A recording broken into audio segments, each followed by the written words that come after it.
Hi there. I'm Christine Conrad, and you're watching another episode of Innovative Tac-Tips. And I'm excited because this series is trailblazers who are military veterans. And I'm with the great Galen Takamura, which I'd be a horrible substitute teacher. So I hope I nailed that because I said it 6 times and hopefully it stuck. Was that good? Perfect. Great. Thank you. Okay. A lot of things to ask you because when I looked at your background, I actually talked to or said words to a colleague of yours, and I was like, I'm guaranteed that he's an X-Men or Superman or some type of superhero.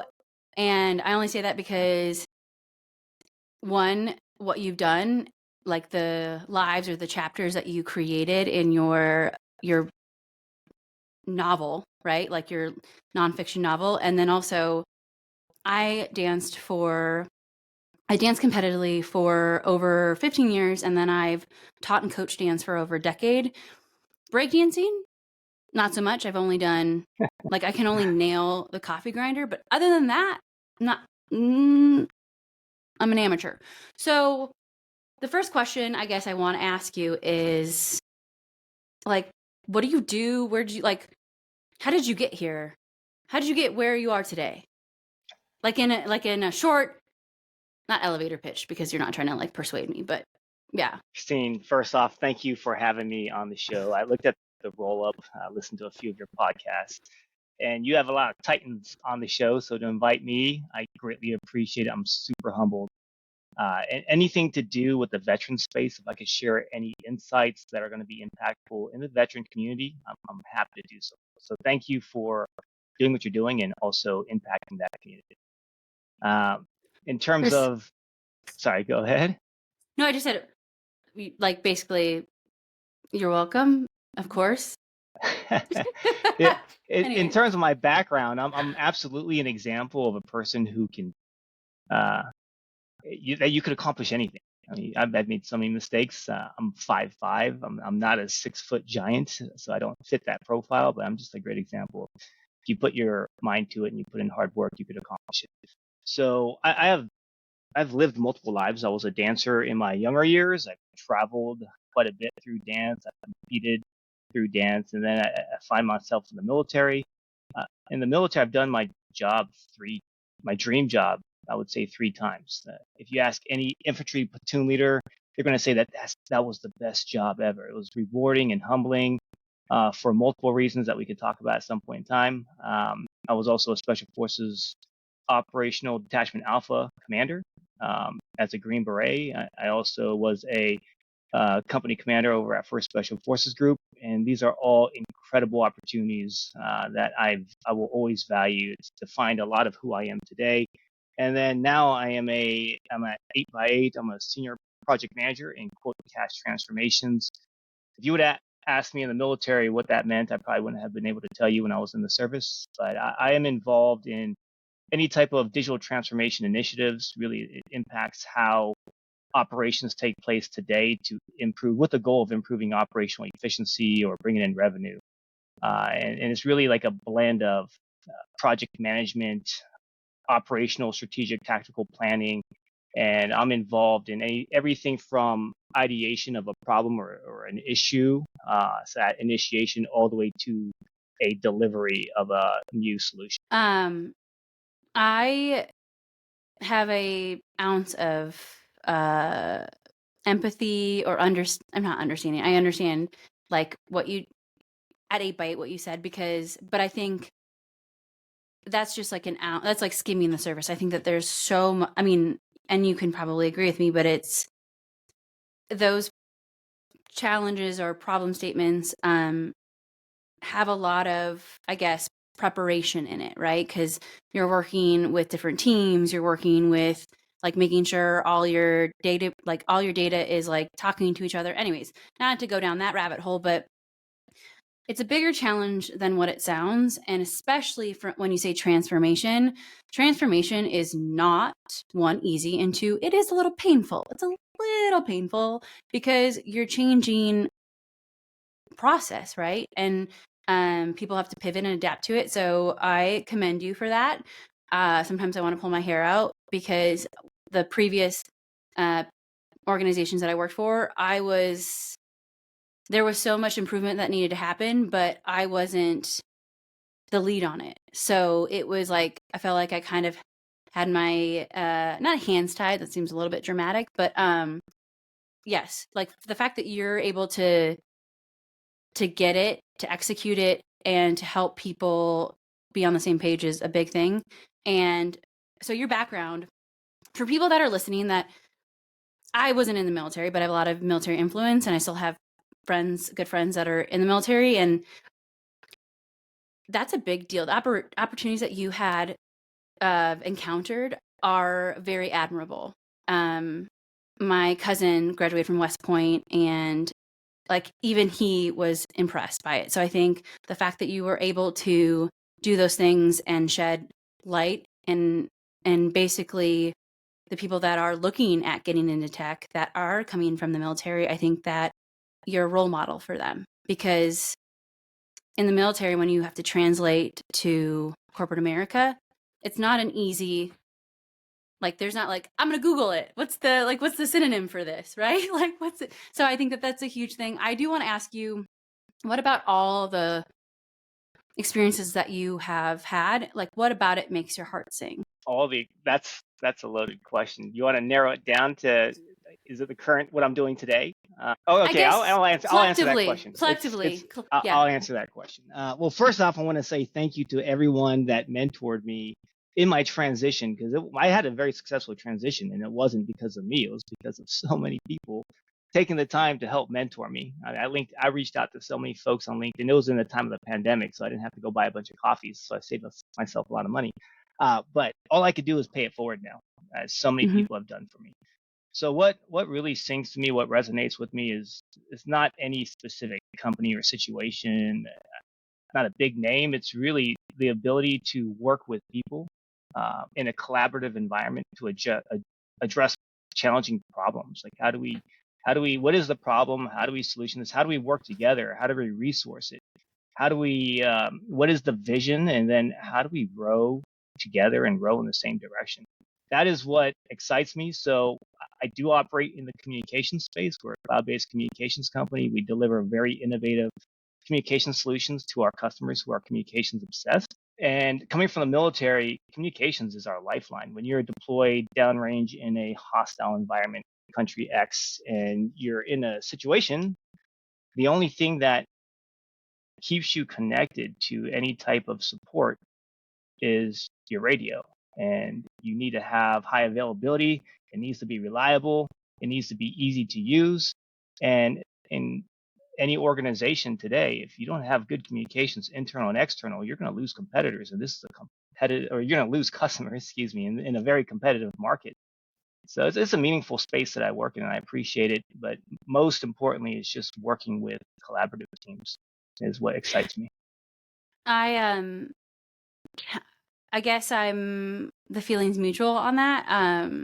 I previously, the last two employers were telecommunications companies.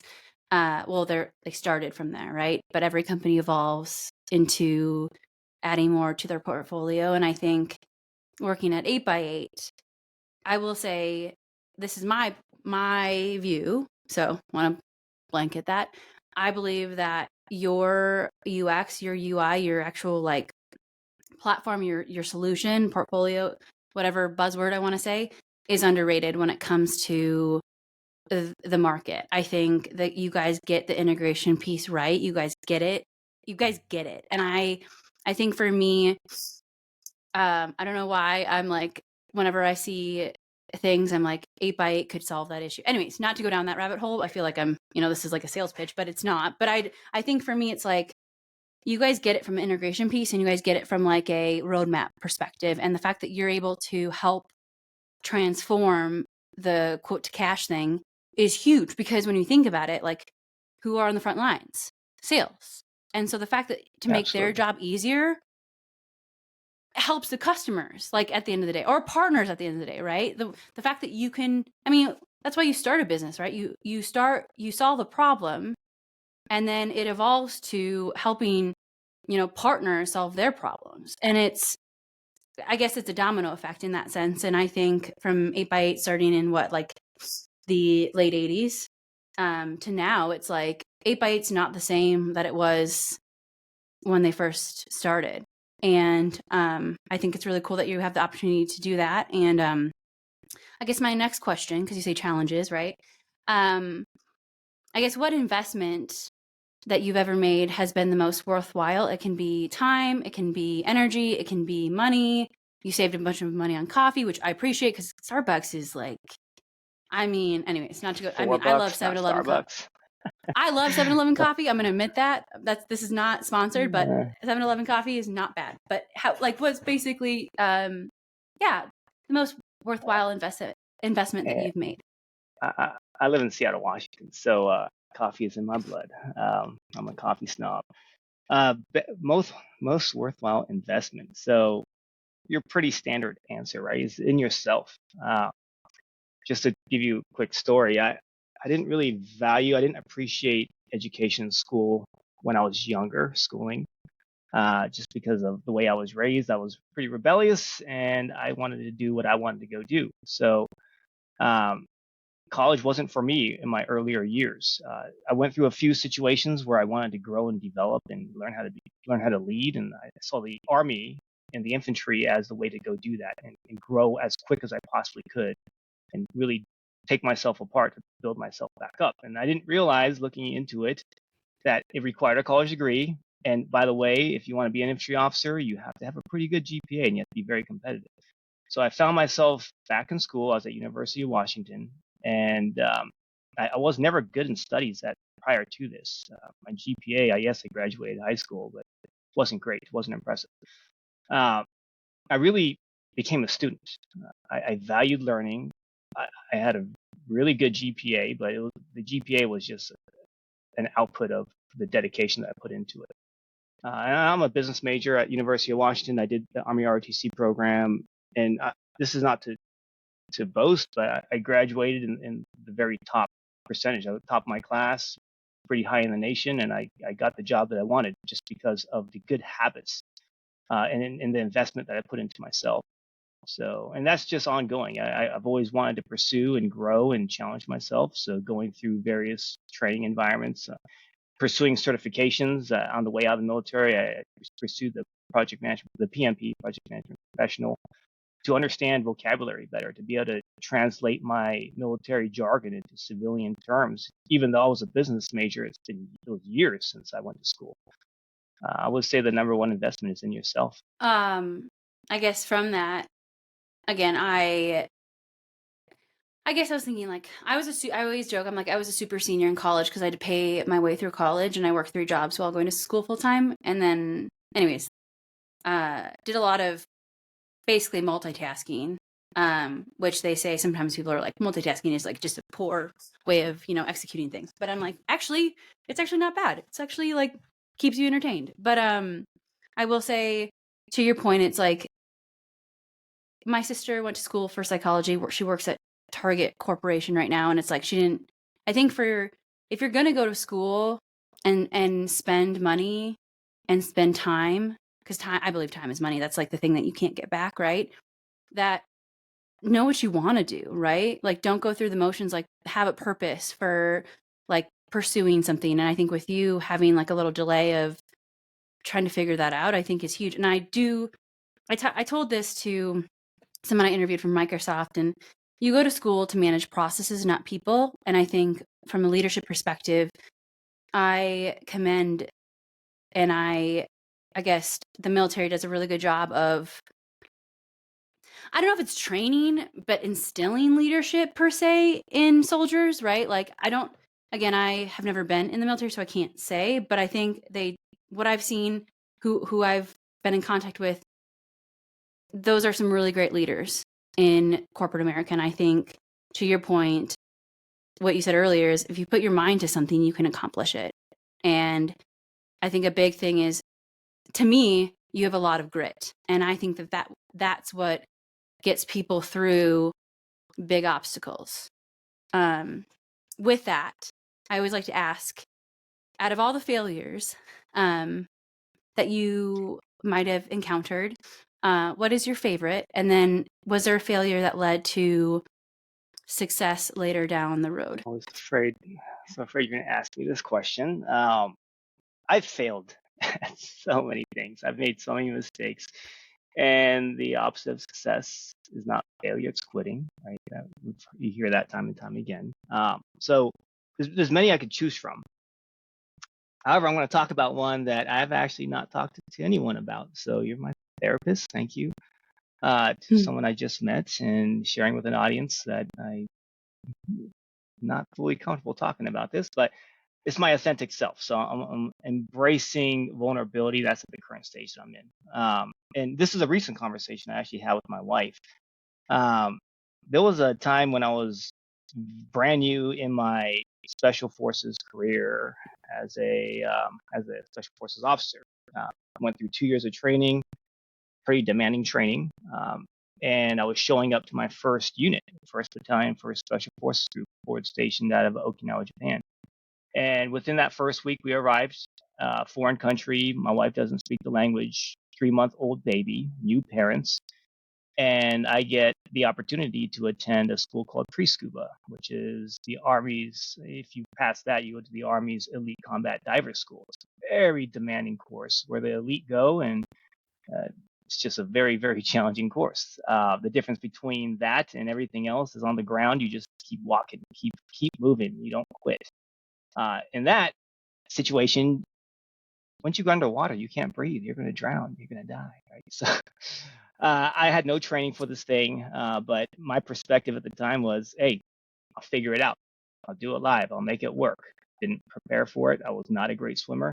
But the problem that I had was my wife, we were in a hotel, didn't even have a kitchen. I told my wife, I didn't counsel with her. I didn't discuss it with her. I said, this is what I'm doing.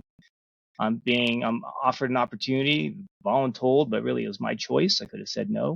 It was the first time my wife said, no, I don't support that.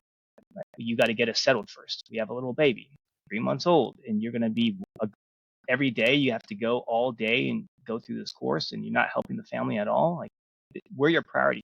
And I decided to pursue this training opportunity. And my wife, for the first time, felt like she was not part of the plan. She didn't feel important. She felt neglected. And I chose my ego over the family. So that first week in this training course was it was a kick to the gut. I failed every day. I failed so much that I actually quit. So they say, let go of the gun. Oh, I was holding onto the side of the pool. They put a 16-pound weight belt on me with fins, and I sunk to the bottom, and I couldn't stay afloat because I didn't know the stroke. I thought this is a pre-scuba. You're going to train us how to do it. And I didn't let go. So they said, get out of the pool. I mentally quit. Prior to this, I'd never fully quit. I've always thought about quitting Ranger School. You're like, oh my goodness, take me out of a stretcher. I want to fall down this cliff. And at least I didn't quit. It's my way out. I didn't do that either. But in this case, I got out of the pool. And then there was a very senior dive instructor there. He stopped me, pulled me aside, and said, if you quit today, you're going to be a quitter for the rest of your life, and you're going to regret this. You have one opportunity to get back in that pool and see this thing through. I got back in the pool, and it was probably entertaining to everyone there because I just sucked in the pool every day. But I learned. I stayed after, and the Natures of Green Berets is teaching and training those folks that stayed behind to teach me certain strokes, to work with me. At the end, at this program, the writing was on the wall. I wasn't going to get selected to move on, but I learned how to swim. I went from a 45-second breath hold to 4 minutes. I was able to tread water for 10 minutes without my hands in the water. Things I didn't know how to do because I was not a trained swimmer. I didn't take swim lessons growing up. I wasn't a strong swimmer. But the lessons learned out of this, and I thought my career was done. I thought the writing's on the wall from early on that this guy quit. He doesn't have it in him, and that's as a Green Beret, that's the stamp you have on you. You're not going to make it. Your bag's going to be thrown in the hallway, and we need folks that we can rely upon. Because when things get tough, you have to be accountable and reliable. So for one, I had misaligned priorities. I prioritized my ego over my family, and then I was showing up early in my career as a failure. But what ended up happening was I finished the course. and I wasn't selected. Um, but I continued on, right? I was still given a team, and I was so humbled, just so thankful to be even there, to have the opportunity to wear a Green Beret, to be part of a team, and how can I add value to this team? And then even in that first year, our team during our annual competition, we were like 27th, or maybe I was the 18th team out of 19 teams, right? We scored dead last in this annual competition. The next year, we scored second place next to the team that won first place 3 years in a row, because we were a team where we came together and we had a vision and we worked really well together. And from there, while I thought my career was done, I ended up being a assistant operations officer, and that's one role of a battalion of like 500 people. And then I was selected to take on a headquarters company, specialty company command at First Special Forces Group, which is like 1 in 2,600 one role of 2,600 people in that organization. So the lessons learned out of that is every failure is an opportunity to learn. And then some things are just not meant for you at the time. And I'm a person of faith. I'm not religious, but when one door closes, it's the bigger powers, God, or whatever you want to, whatever your belief system is, hey, that wasn't meant for you, but there's plenty of other doors of opportunity that are available for you. And if I would have succeeded in that training environment, and many of the things that I failed in making, I would have been a dagger. I would have been like a specialty in that trade. But I went on a different developmental path, which I remained a Swiss Army knife, and I learned a lot of things. I had great opportunities, traveled to over 30 different countries. It's just incredible opportunities that I'm so humbled that I've even had these opportunities. So sorry, I'm rambling, but I've got No, so many failures that have just been so instrumental to my learning. And even today, at 8x8, projects don't always go as planned. They get delivered behind schedule, and I have not delivered to a standard. But I appreciate 8x8 because it's a learning environment, right? We collaborate, we come together. When I was in this scuba school program, and people found out, my peers found out that I was moving in the middle of this course with a 3-month-old baby, they came to my house and delivered me food. And at 8x8, it's the same way. There's people that come down and say, hey, look, let me give you some guidelines or some guidance, some motivation, some insights, because I've done this before. And it's just a very great environment to be around. And that's what I appreciate, that you can make mistakes and you could get up, dust yourself off, and learn from it, try not to make them again, and succeed. two things you said is add value. I think in business and life, it's all about adding value. To me, I won't join a call unless I can add value, right? Or I won't. I mean, I will if you know what I mean? Like if it's like town hall or like, all of that stuff. But I always say if I can't add value, what am I doing? What am I, you know what I mean? What am I doing? Like if I can't, so I do appreciate that. And I think, a lot of people have different definitions of success. I look at success as taking accountability, whether you created the outcome or didn't create the outcome, right? Like I think the more that you can hold yourself accountable and be honest with yourself and progress, push forward, I think you will be successful in life, whether it's at a job, whether it's dating. Obviously you're married and have but I'm just saying, like, in any avenue that you pick in life, you'll be successful. And I think to your point, it's like it's important when people give you feedback. Sometimes it's like, to me, sometimes it bruises the ego a bit. Like sometimes it's be like, Christine, like, take it, don't get defensive, apply it, right? I think the more that you can take yourself out of the equation and understand why are they giving me this, and like, what about do I need to work and make progress on working on things? I think that's huge in the military space and, in corporate America. And yeah, I just also, you said, like, so I have friends and family. I think when you're younger, right, like you want to make a big name for yourself in the military. You want to, like, go on all these like missions, right? And sometimes as people who have spouses, like sometimes I don't want to say they forget about it, but it's like it takes a strong woman or man, right, to be married to someone in the service. Like it's not for the weary. And so I admire your wife, because I always say, like, when people frustrate me, I'm like, I'm gonna slingshot them. I won't. Like, it sounds like a threat, but to me, it's like I have a threshold of dealing with stuff like that, and with spouses in the military, that they're very strong. So Yeah, I've been wanting to comment on a few things you've been saying even earlier. I know we're short on time, but I definitely want to uh, give a shout out to all the spouses, because the most resilient people in the service are the spouses, because the spouses are the ones that are wearing dual hats. The military service member, we know what we signed up for. And when we leave, we don't have to encounter life. We're focused on the mission at hand. And the most resilient folks, and we couldn't do the job unless we had supportive spouses. They're incredibly resilient. And they're multitasking. My ability to multitask, sorry if this is unprofessional, is like showering and peeing, right? But this case studies, even like female pilots, their ability to navigate a cockpit with so many buttons and switches, the ability for females to be able to multitask, even through all the studies that, from my understanding, that have been done, is much more significant than males. We're rarely we're focused maybe on 3 tasks at a maximum. Anything more than 3, I think our sphere is diminished.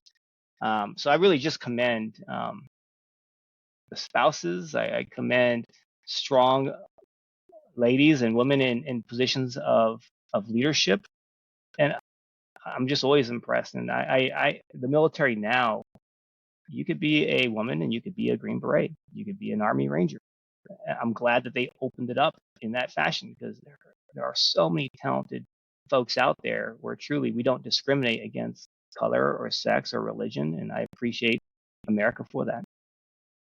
yeah, and I was gonna actually, so from all of that, if you had a billboard that could reach billions or millions, whatever, it could be the Las Vegas Dome, who knows, right? What what would you put on it? It could be a paraphrase, like it could be a few letters, it could be a quote, it could be, I don't know, whatever. What would you put on it? I'm all looking around. I got sticky notes over here. If you would have asked me like a few years ago, it would have been like a Jocko Willink, discipline today equals freedom tomorrow, or some type of motivational quote. But today, if I were to have a billboard, it would be something on the lines of bringing your authentic self and embracing vulnerability. Because that's where I am today. Just be who you are, let that shine. At least you gave it your all, and if you don't make the cut, at least you brought your true self. And then vulnerability is just being humble, being willing to learn, being coachable, adding value where you can, not worrying about your title, your role, just being a value member to the team. Yeah, I mean, this is like, I don't think it's the same but different, right? When I wanted a job with the Minnesota Vikings, it took me 3 tries before I got the job. I went back every year. It was very humbling. But I got to know. And I think the more that you can be dedicated to not give up, to take and apply what you need to learn. And anyways, just all of what you said is really important, especially for people who are looking to change direction or like create a new chapter in their book like you have.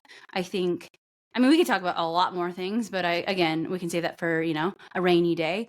But I think it's important that you are where you are at, and you can help people who might be in the position that you are in 2020 or 2017, right? Whatever, I guess, chapter you were in, to help navigate and know that if you put your mind to it, you can accomplish anything. Obviously, like, it might not go your way, but, and I also believe you make opportunities. Like Wayne Gretzky, you miss 100% of the shots that you don't take. And you need to put yourself in those type of environments, vulnerability, so that you can, 1, get stronger, and 2, be a role model, right? Because it's like, people, monkey see, monkey do, right? Like, I think the more people can showcase those leadership qualities, I think the world would be a better place. And I mean, not saying that everyone's going to like follow suit, but there's more influence in going that direction. And with my last question, because this is important, if people who are in the military or they're veterans or they're not even associated with the military and they want to learn more and they're inquisitive and they want to ask you more questions about your breakdancing ability, or if you're teaching classes, or if you're going to hold your breath underwater for more than 4 minutes, like where would someone, how can someone get in contact with you? LinkedIn is probably. I'm not very active on social media. I think it's because in my old profession, being on social media was not advised, and I just have not really been active. So LinkedIn is probably the most active place, and even then, I need to go update my profile and keep it current. So just first name, last name, Galen Takamura or Galen Takamura on LinkedIn. Otherwise, in the dance space, we do have 2 studios. Body Language Studio. It was actually nominated last year, one of the top 75 small businesses in America, received award. And then, or you could look up Massive Monkeys. So you could look up with, instead of EYS for monkeys, it's EES. And we have a studio based out of Seattle. It's the mecca for breaking. It's known worldwide. In fact, our crew, I'm just riding on the coattails because I've been gone for so long. You could even Google or YouTube a video, Massive Monkeys versus Juno, Juno. It's in Korea. We represented America, and we took first place. And that YouTube video has like 97 million views. It's probably one of the most watched breakdance videos, competition videos that you can find out there. So you could look anywhere or look up those names. I'm not really heavily involved or online. I don't have a huge online presence because I was actively dancing. That 2012 video, I was in Afghanistan, so I couldn't be at that competition. So I'm not on that video, but I'm just name dropping because those are means and ways where you can see the space that I'm operating in. We're starting up a nonprofit right now, Breaking Boundaries Foundations, focusing on youth empowerment and resiliency. And that's a really exciting area that we're working in now. Sorry, that was a long-winded way to say look me up on LinkedIn I was just, and ask me any it's great. questions. Again, ask any questions. And I think me, selfishly, I have a friend who just got a job with the Seattle Seahawks coaching football, or on the coaching staff. I shouldn't say he's like the head person, but I'll be in Seattle more often. So I'll have to check out. I mean, I'll probably be in the back, letting people try it first. But like, I'm about like getting out of my comfort zone again. Yeah. It's an ego bruise because like being fluent in, ballet and tap and jazz and all that stuff, it's a little hard for me from breakdancing because, when people flip, you're like, my body doesn't do that, but it can totally do that. So I will definitely have to check you out. But again, who knows? We might have another podcast on the road, and you were great. And again, thank you for coming on and sharing your story and being vulnerable. And thanks. Just appreciate it. Thank you for the opportunity.